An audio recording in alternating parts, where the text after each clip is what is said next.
Ambassador Jin Seo-yoon stood in the center of the Galactic Council chamber. Above her, the dome stretched like a dark sky filled with stars. But those were not stars. They were the eyes of 862 species watching her, judging her, waiting to cast their votes. She wore a simple gray suit, no decorations, no symbols of power. Humans had learned long ago that in this place, appearances meant nothing. Only words mattered. And today, her words would decide humanity's fate. "Ambassador Jin," the council speaker said. His voice echoed through the chamber. The speaker was a Vexri, tall and covered in crystalline scales that caught the light. "You have heard the charges. Humanity continues to accept refugees from failed worlds. You welcome the broken into your space. This violates Council Protocol 743. Jin nodded slowly. "I have heard the charges. I understand them. But I must ask the Council a question." She turned in a slow circle, meeting as many eyes as she could. "When did compassion become a crime?" A murmur rippled through the chamber. Some species shifted in their seats. Others remained perfectly still. "The broken carry genetic drift," a Zentarii counselor called out. His name was Thextar, and Jin had debated with him many times before. "They bring cultural contamination. They destabilize the order we have maintained for 10,000 years. "They bring diversity," Jin replied. Her voice was calm but firm.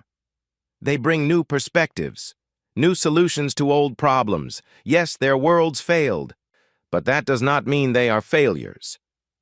"The Council has rules for a reason," the speaker said. "Species must prove stability before integration.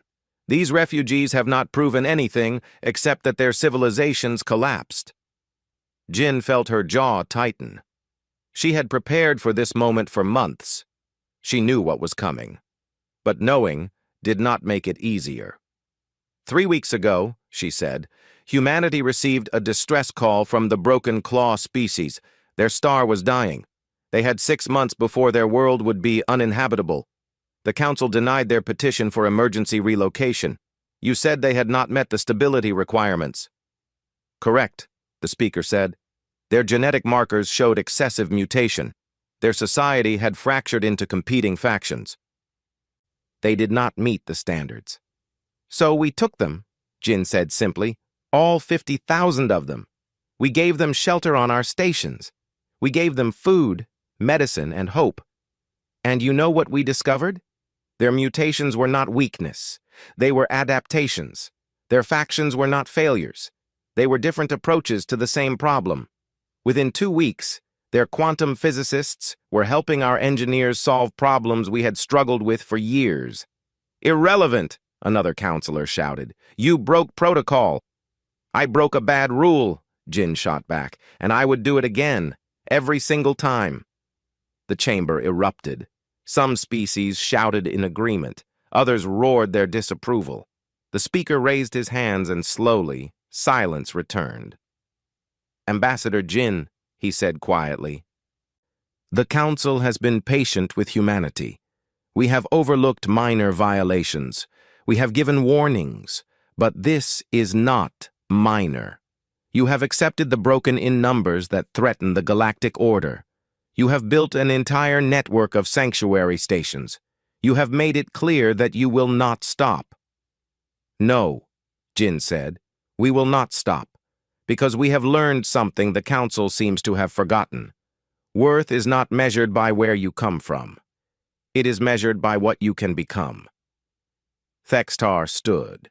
His tall frame cast a shadow across the floor. "Ambassador, I have respected you. I have defended humanity in these chambers more times than you know. But you force us to choose. Either we enforce our rules or we abandon them. You leave us no middle ground." Jin looked at him. She saw regret in his eyes, but she also saw resolve. "Then I will make this easy for you," she said.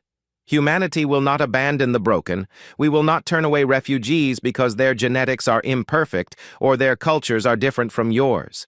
If that means we cannot remain in the council, then we choose the refugees." The silence that followed was absolute. Even the air seemed to stop moving. The speaker's scales dimmed. "Then we must vote. All species in favor of expelling humanity from the Galactic Council, signify now." Lights began to appear throughout the chamber. Red lights, each one representing a species casting their vote. Jin watched them multiply. One by one, dozens, hundreds. She did not look away. She met each vote with her head held high. When the counting finished, the speaker's voice was heavy.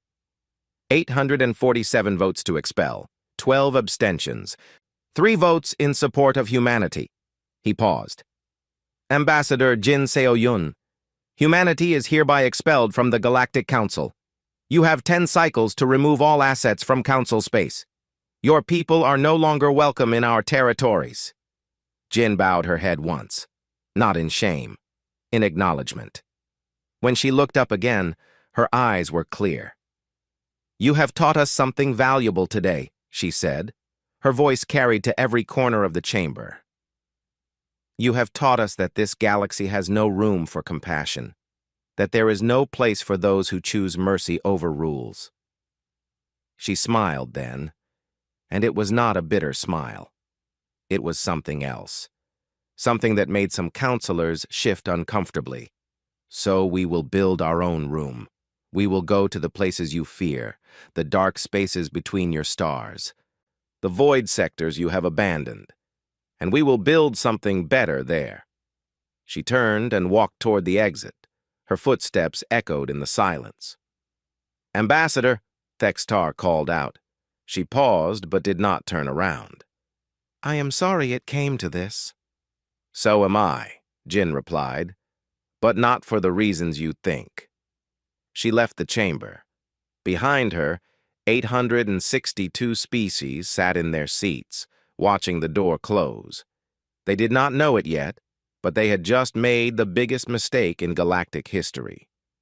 10 cycles later, the last human ship left Council space.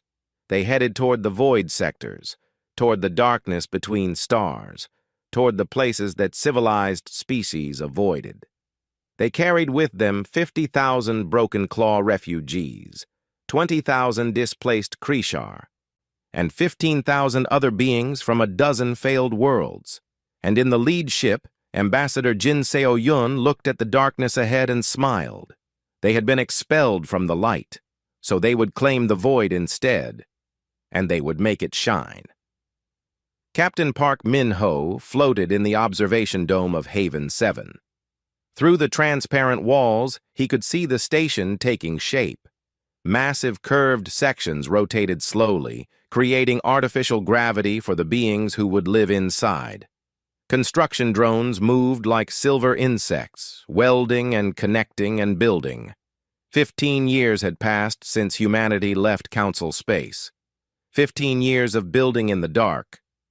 "Captain Park," a voice called through his communicator. "The Broken Claw delegation is requesting permission to dock."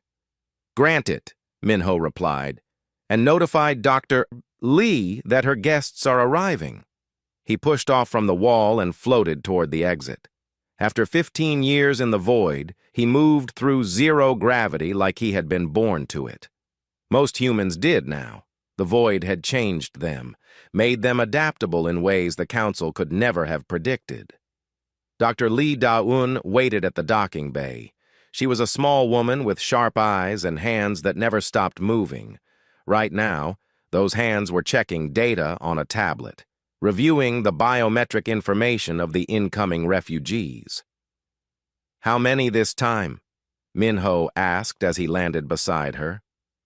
50,000, Da-un said without looking up. "Broken Claw, just like the first group we saved, but these ones are different. Their world did not die from stellar collapse, it died from war. Civil war that lasted 3 generations. Min-ho felt his chest tighten. War refugees were always harder. They carried trauma that went deeper than lost homes. They carried guilt and anger and pain that could take decades to heal. "Can we handle that many?" he asked. Dawn finally looked at him. Her eyes were tired but determined. "We have to. No one else will." The docking bay doors opened. The first refugees emerged slowly, clutching small bags that held everything they owned. The Broken Claw were tall and thin, with 4 arms and skin that shifted colors based on their emotions. Right now, most of them showed gray and blue, fear and sadness. A young Broken Claw stepped forward. She was small, probably a child by their standards. Her skin flickered between gray and pale green. Her large eyes took in everything around her. "Welcome to Haven 7, Da-Yun said in perfect Broken Claw language. She had learned it 15 years ago and never stopped practicing.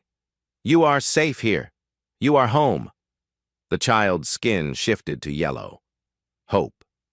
Over the next weeks, Minho watched as Haven 7 absorbed the refugees. It was not easy. The Broken Claw war survivors did not trust easily. They kept to themselves. They flinched at loud noises. They woke screaming from nightmares. But slowly, things changed. Human teachers worked with Broken Claw children, never pushing, always patient. Krishar artists, themselves refugees from 10 years ago, shared their studios and showed the newcomers how to express their pain through creation. Vessery engineers, rescued from a dying colony, taught the Broken Claw how to repair the station systems, giving them purpose and pride. The void stations were not human anymore. They had become something new, something mixed, something better. Minho walked through the common areas of Haven 7 and heard a dozen languages being spoken. He saw human children playing with Broken Claw children, inventing games that required 4 arms and 2. He watched a Krishar grandmother teaching a human teenager how to cook traditional dishes from a world that no longer existed. He observed Vessery musicians collaborating with human composers, creating music that had never been heard before. "It is beautiful, is it not?" a voice said beside him. Minho turned to see Ambassador Jin Seo-yoon. She was older now, her hair gray, her face lined with years of hard work, but her eyes were still sharp, still determined. "Yes," Minho said, "it is. But I wonder sometimes if we can sustain it. We keep taking in more refugees, more broken. The council thinks we are building fringe communities that do not matter, but we are growing fast, too fast maybe." Jin smiled. "The council is wrong about many things. They were wrong to expel us, wrong to abandon the broken, and wrong to think we do not matter." She pulled up a holographic display. It showed the void sectors, dotted with glowing points of light. Each point was a Haven station. 7 major stations now," she said. 43 smaller outposts, 500 million humans, 2 billion refugees from 89 different species. We have built the largest civilization network outside council space, and we did it in 15 years. Minho studied the map. "They will notice eventually." "Let them notice," Jin said. "We are not hiding. We are not ashamed. We are building something they could never build because they are too afraid." Afraid of what? Of change, of difference, of the unknown. Jin closed the display. "The council maintains order by keeping everyone the same. Same rules, same standards, same expectations. But we have learned that strength comes from difference. When a Broken Claw quantum physicist works with a human engineer and a Vessery systems designer, they create things none of them could create alone." She pointed to the construction happening outside the observation window. "That station is being built with technology from 17 different species. Each one contributed something unique. Each one made it better. The council could never do that because they will not let the broken contribute. They will not see their value." Minho watched a construction drone install a new habitat ring. The design was elegant, efficient, and unlike anything built by a single species. It was hybrid technology. Void technology. "What happens when the Council sees what we have built?" he asked. Jin was quiet for a moment. "I do not know. But I know this. We did not come to the void to hide. We came here to build, and we will keep building no matter what they think." That night, Minho attended a ceremony in Haven 7's main plaza. The young broken claw child he had seen on the first day was being honored. Her name was Kesva, and she had just completed her education in 3 different fields: quantum physics, human literature, and Krishar diplomacy. She stood before a crowd of thousands, her skin glowing bright gold, pride and joy. "I was born on a world at war," she said in clear human language. "I watched my people destroy themselves over differences that seem so small now. When I came here, I was broken. I was afraid. I thought I would never belong anywhere." Her skin shifted to deep blue, then back to gold. "But humans taught me something. They taught me that being broken is not the end. It is the beginning. Because once you are broken, you can be rebuilt into something new, something stronger." The crowd erupted in applause. Humans, Broken Claw, Krishar, Vessery, and dozens of other species all celebrating together. Minho found Da-un in the crowd. "We did the right thing," he said. "Yes," she replied. "We did. They wanted us to abandon the weak. Instead, we built something stronger than they could imagine." Above them, Haven 7 rotated through the void, and in the darkness between the stars, humanity and the broken were building their future together. The first star died on a Tuesday. Counselor Thexatar watched the reports come in from his office in the council chambers. The Vexri home system, one of the oldest and most stable in known space, had suddenly become unstable. The star's magnetic field was collapsing. Solar radiation was increasing. Within 6 months, the system would be uninhabitable. "This makes no sense," the lead Vexri scientist said through the communication channel. Her crystalline scales were dim with fear. "Our star is only 4 billion years old. It should be stable for another 6 billion, but something is affecting its core, something we have never seen before." "Can you stop it?" Thextar asked. The scientist's scales went completely dark. "No. We do not even understand what is happening. The physics are wrong. All our models fail." Thextar ended the call and stared at his desk. He was old now, even by Zentari standards. He had served on the council for 70 years. He had seen wars, plagues, and natural disasters. But he had never seen anything like this. The second star died 3 weeks later, then the third, then the fourth. The council scientists called it the withering, a phenomenon that made stars unstable, planets lose their magnetic shielding, and entire systems become death traps. It spread through council space like a disease, but it was not a disease. It was something else, something that defied every law of physics they knew. Within 6 months, 23 systems were affected. Within a year, the number climbed to 67. Billions of beings faced evacuation. But where could they go? Council space was vast, but not infinite, and the withering showed no signs of stopping. Thextar attended emergency session after emergency session. The chamber that had once been filled with dignified debate now echoed with panic and desperation. "We must expand into new territories," one counselor demanded. "All nearby territories are claimed," another replied. "Then we take them by force." "That would start a war we cannot afford." Thextar listened to the argument spiral in circles. No one had answers. No one had solutions. They were the most advanced civilizations in the galaxy, and they were helpless. He thought of Ambassador Jin Seo-yoon. He thought of the words she had spoken 40 years ago, standing in this very chamber. "You have taught us that this galaxy has no room for compassion, so we will build our own room." The void sectors, the dark spaces between stars that the Council had always avoided, the places where humanity had gone. Thextar made a decision that could end his career. He opened a private communication channel, one that had not been used in 40 years. He did not know if anyone would answer.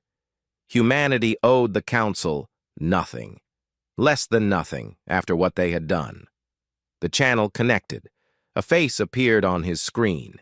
It was older, lined with age, but he recognized her immediately. "Ambassador Jin," he said quietly. Jin Seo-yun looked at him with those same sharp eyes. "Counselor Thextar, it has been a long time." "Too long," he agreed. "I am contacting you without council authorization. What I am about to ask may be seen as treason. Then perhaps you should not ask it."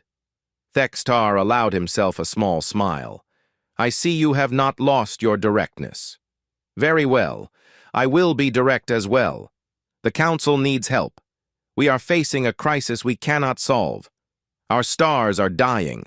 Our worlds are becoming uninhabitable, and we do not know why." Jin's expression did not change. "I have heard about the withering. My condolences." "It is more than condolences we need," Thextar said. "We need answers. We need solutions, and I believe you might have them." "What makes you think that?" "Because the void sectors are not affected," Thextar said. "We have been monitoring the phenomenon. It only occurs in dense stellar regions. The areas where you have built your stations show no signs of the withering. Either you are incredibly lucky, or you know something we do not." Jin was quiet for a long moment. Thextar waited, his hearts beating faster than they should. "We detected the anomaly 5 years ago," Jin finally said. "Dr. Lee Da-yun brought it to my attention. She was studying stellar mechanics with a research team that included Broken Claw quantum physicists, Vessery astrophysicists, and human cosmologists. They noticed unusual readings in dark matter distribution." "What did you find?" "The withering is not natural," Jin said. "It is caused by dark matter compression. Ancient megastructures built by precursor civilizations are failing. As they collapse, they create pressure waves in dark matter that affect stellar cores. The effect is strongest in areas with high stellar density. The core regions of the galaxy." Thextar felt his blood run cold. "Can it be stopped?" "No. The megastructures are too old, too damaged, and too numerous.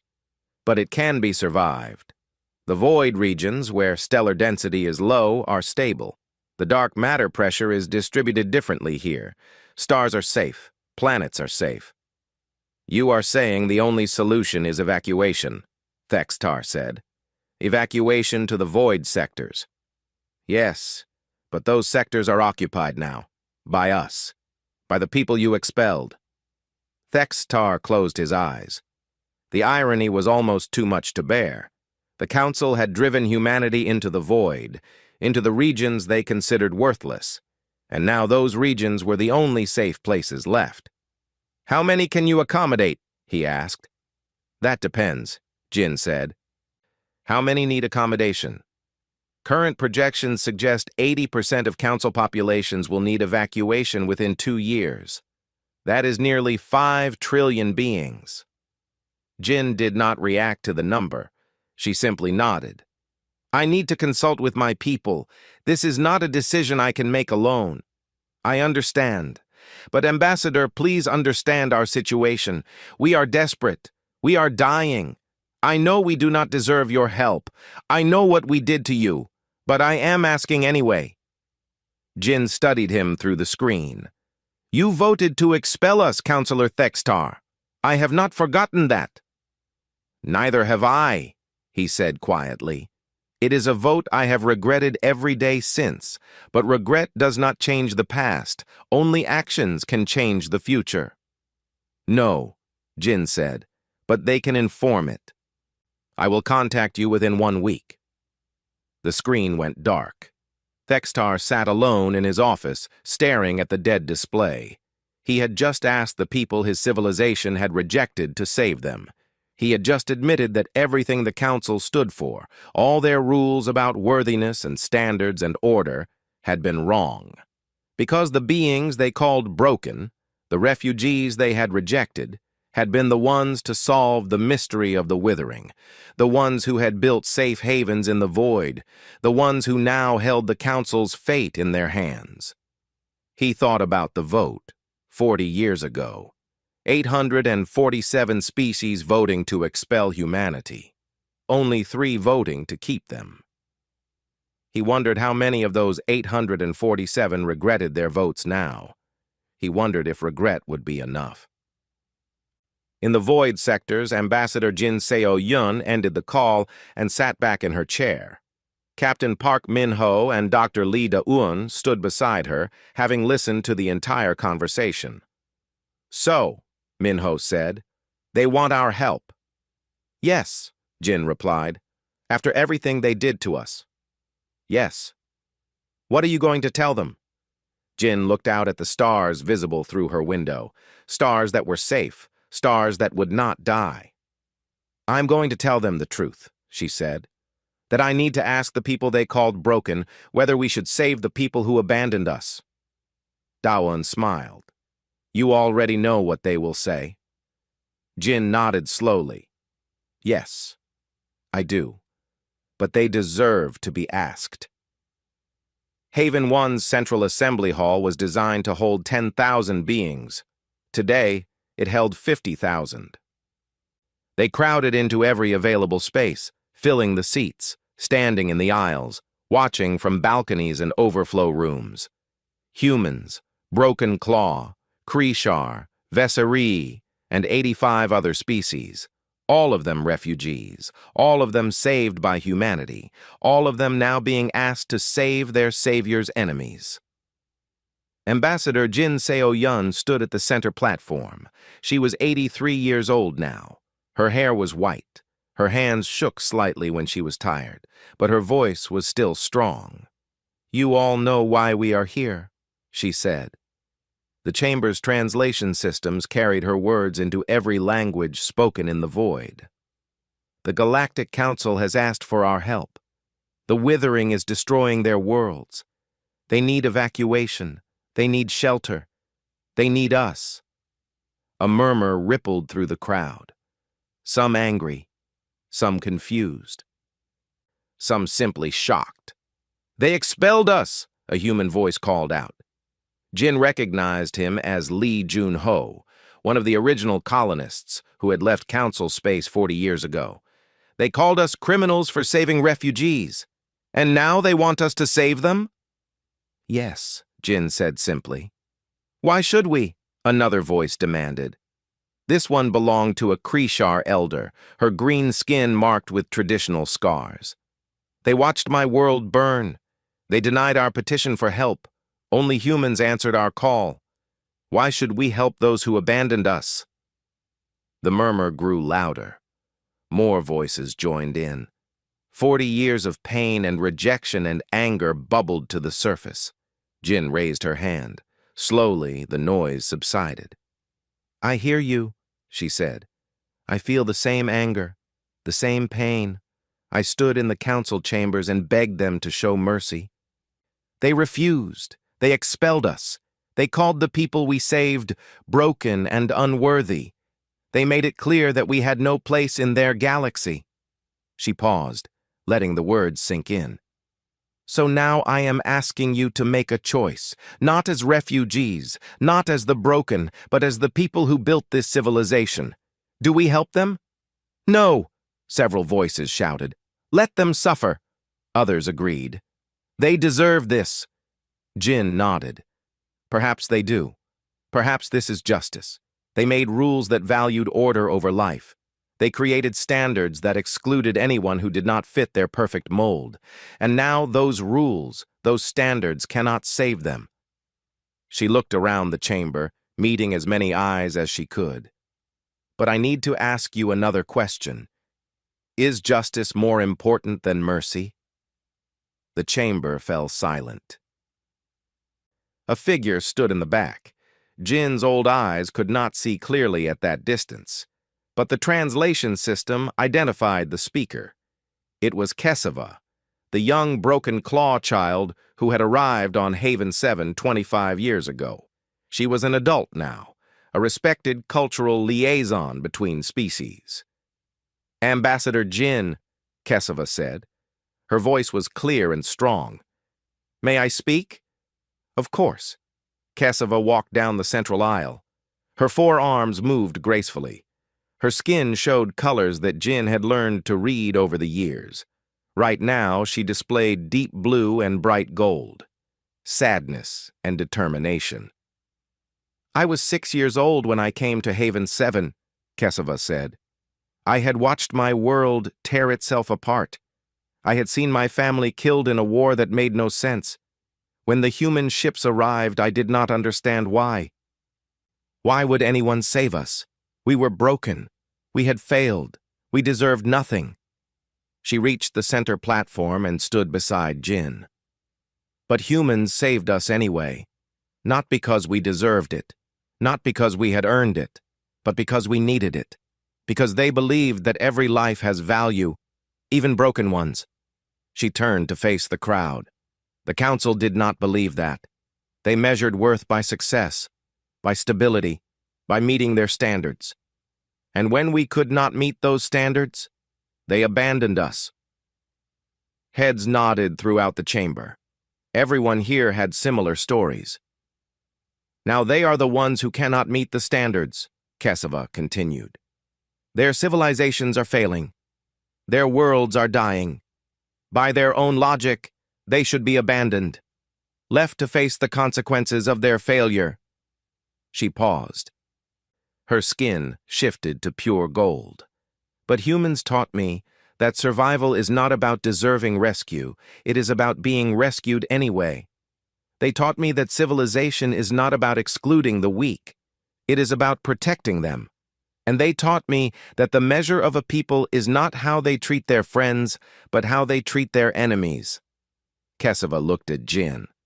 "The council expelled humanity for showing mercy. If we abandon them now, we prove they were right. We prove that mercy was weakness. But if we save them, we prove what humans have known all along, that mercy is strength, that compassion is not a flaw. It is the highest achievement of any civilization." She turned back to the crowd. "So I vote yes. We help them, not because they deserve it, but because it is right." The silence that followed was profound. Then, slowly, a Vesri stood, then a human, then a Krishar, then another broken claw. Within minutes, the entire chamber was standing. Jin felt tears on her cheeks. She did not wipe them away. "All in favor of offering sanctuary to council refugees," she said, her voice breaking slightly. "Signify now." The chamber erupted in affirmation, 50,000 voices in 100 languages, all saying the same thing. Yes, yes, yes. When the vote was recorded, it was unanimous. Captain Park Min-ho took charge of the evacuation logistics. He coordinated with council authorities, sharing data on safe void routes and available station capacity. He scheduled the construction of 40 new Haven stations. He assigned ships and crews and resources. Dr. Lee Da-yoon prepared medical facilities and adaptation programs. Council species would need help adjusting to void station life. They would need counseling to deal with the trauma of losing their worlds. They would need education about the hybrid culture they were entering. And Jin sent a message to Councillor Thextar. "The vote is complete," she told him. "The void sectors are open to all council refugees. We will help you evacuate. We will provide shelter. We will share our resources. Not because you deserve it, but because it is right." Thextar's relief was visible even through the screen. "Thank you, Ambassador. You cannot know what this means." "I think I can," Jin replied. "I have been a refugee myself. I know what it feels like to be unwanted, to be rejected, to be called unworthy." She paused. "But, Counselor, I need you to understand something. We are not doing this to make you grateful. We are not doing this to prove you wrong. We are doing this because our civilization is built on a principle that yours rejected. We believe every life has value, even yours." Thextar bowed his head. I understand. And Ambassador, for what it is worth, I am sorry. I am sorry for my vote 40 years ago. I am sorry for what the Council did to humanity. I know you are, Jin said, and perhaps in time that will matter. But right now, we have 5 trillion beings to save. Let us focus on that. Over the next weeks, the largest evacuation in galactic history began. Human void ships entered Council space for the first time in 40 years. They arrived at dying worlds and loaded refugees by the millions. They guided Council ships along safe routes through the void. They welcomed terrified, desperate beings into stations built by the people they had once rejected. And slowly the Council races learned what the Broken had learned decades ago. That in the void, everyone was equal, everyone was welcome, and everyone was home.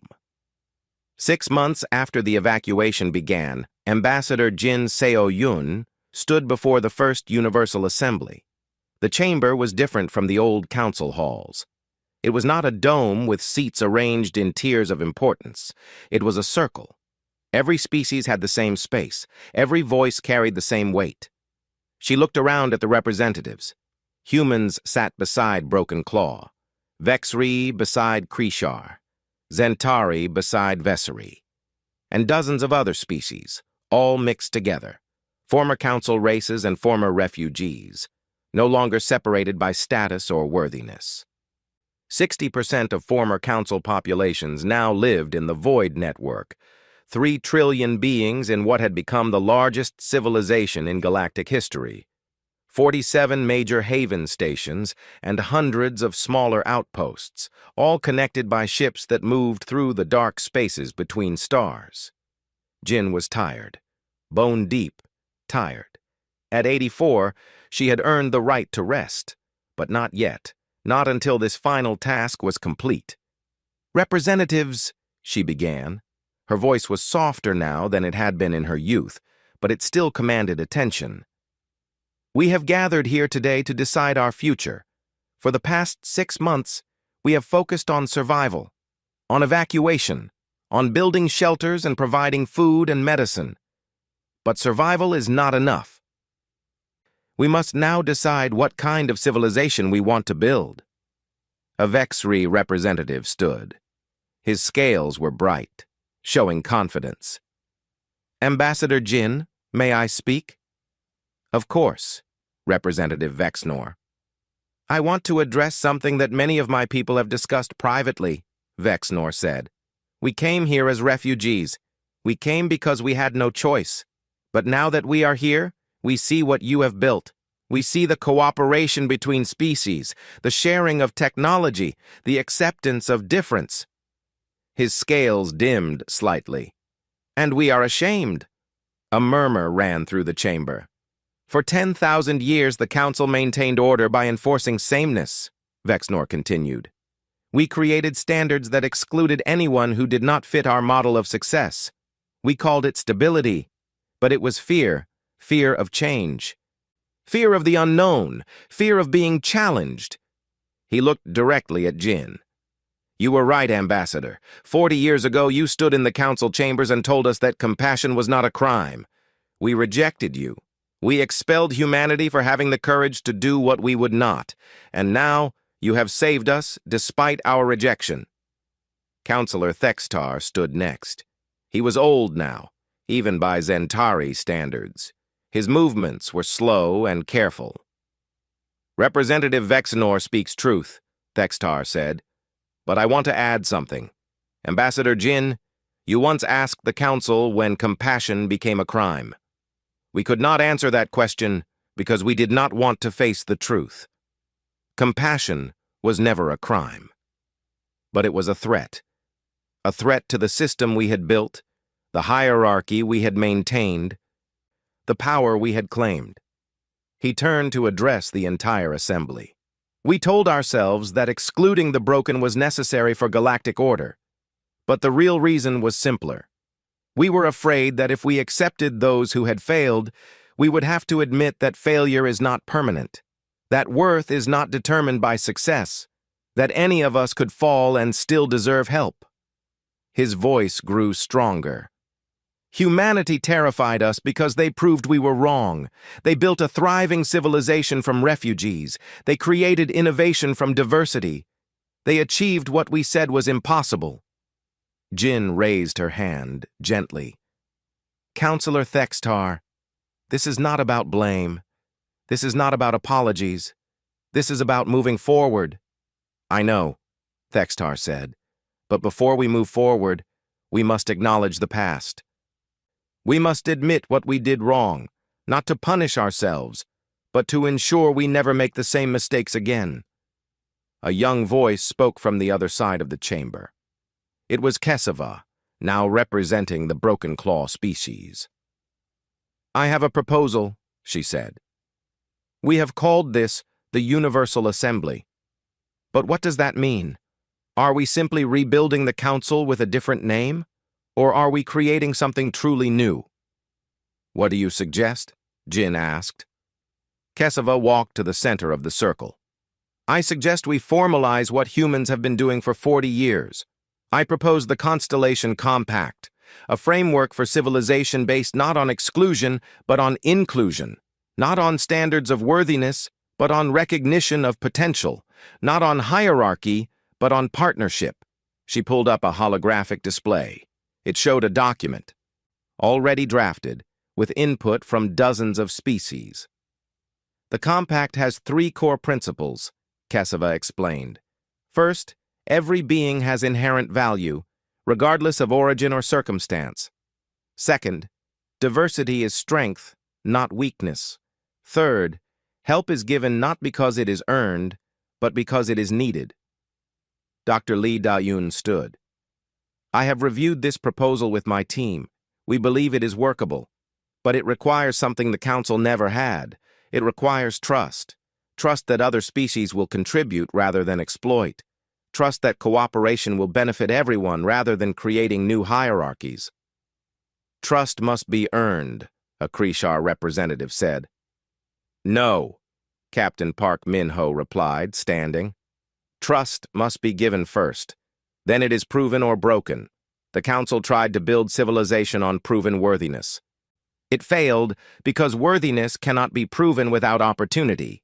Humanity gave the broken opportunity without requiring proof. And we were proven right not because the broken owed us success, but because everyone thrives when given the chance. The debate continued for hours. Representatives from 89 species spoke. Some voiced concerns. Others offered solutions. But slowly, a consensus emerged. At the end of the day, Jin called for a vote. All in favor of adopting the Constellation Compact as the foundation of our civilization, signify now. Lights appeared around the circle. Not red, like the vote 40 years ago. These lights were blue. Agreement. Hope. When the counting finished, the result was unanimous. All 89 species, including every former council race, voted yes. Jin felt something break inside her chest.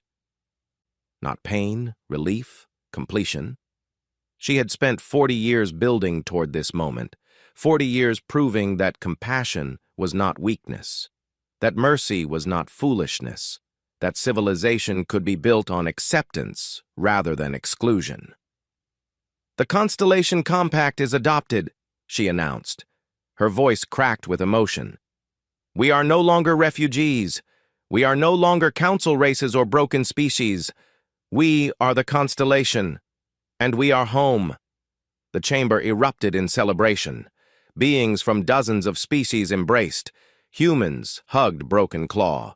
Vexari clasped arms with Krishar. Ancient enemies became new allies. Thextar approached Jin as the celebration continued. Ambassador, I voted to expel humanity 40 years ago. I have carried that shame ever since. I cannot undo my vote.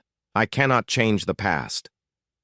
But I want you to know that I have learned from it, and I will spend the rest of my life ensuring that what we build here honors the lesson you taught us. Jin took his hand. Counselor, we do not need your shame. We need your partnership. The Constellation is built on moving forward, not dwelling on the past. You are part of this civilization now. Help us make it better. Kesava joined them, her skin glowing bright gold. Ambassador Jin, I have been appointed as the first non-human ambassador to the Universal Assembly. I wanted you to be the first to know. Jin smiled. Congratulations, though I must say, the term non-human feels wrong now. We are all part of the constellation. True, Kesava agreed. But it is important to remember where we came from. I was a refugee child who arrived with nothing. Now I represent my species in the highest levels of government. That transformation happened because humans believed in potential over proof. I want to honor that. Later that night, Park Min-ho and Lee Da-yoon stood in an observation dome, watching New Haven stations being constructed in the distance. 47 stations now, Min-ho said, with plans for 100 more. The withering continues, but we are adapting. Council space will be uninhabitable for 200 years, but we are ready. More than ready, Da-woon replied. We are thriving. Did you see the latest innovation reports? Hybrid teams are making breakthroughs we could never have achieved alone. Faster-than-light communication, self-repairing hull materials, medical treatments that work across species barriers. Min-ho nodded. The Council tried to maintain civilization by keeping everyone the same. We built civilization by celebrating difference. They expelled us for saving the broken, Da-yoon said quietly. And the broken saved the galaxy, Min-ho finished. They stood in comfortable silence, watching the construction continue. Human engineers worked alongside Broken Claw physicists. Vexari architects collaborated with Krishar artists. Zentari programmers shared code with Vesri system designers. The void, once empty and dark, now sparkled with life, with hope, with a civilization built not on exclusion, but on embrace. Ambassador Jin Seo-yoon stood at her window looking out at the constellation. She was old now, tired, but satisfied. 40 years ago, the Council had expelled humanity for choosing compassion over rules. They had called it weakness, but they had been wrong. Compassion was not weakness. It was the foundation of true civilization. And in the void, humanity had proven it.